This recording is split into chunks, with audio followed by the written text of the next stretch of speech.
Hello, this is the Tachibana Tech channel coming at you with another unboxing video. And today we will be unboxing the Smart Water Timer by IRIGOLD. I'll go ahead and show you guys the box. There's the front.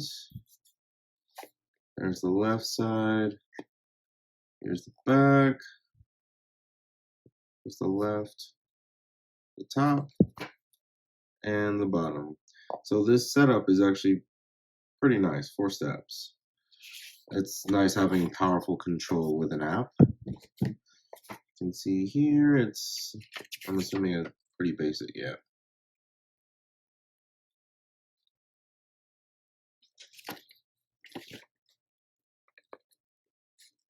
Oh, there's a step missed. Okay.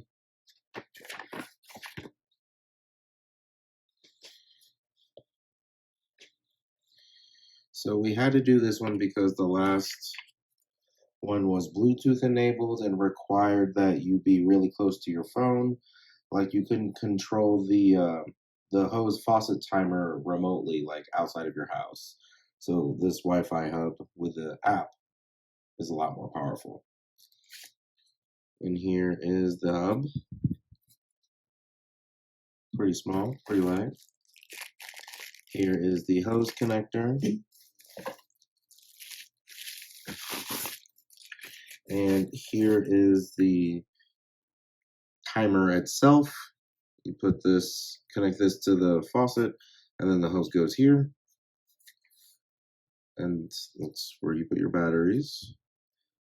This is good to know. It's not good for freezing, not at all. All right, and this is the device. This button's really nice because you can set it to do like a routine. You can press it to run for like 5 minutes, 10 minutes or something, all nice and easy without having to even open the app. But with that, I do believe that is the end of our IRIGOLD Smart Hose Faucet Timer unboxing. Let us know down in the comments if there's anything else you'd like to unbox, and we will go ahead and catch you guys next time.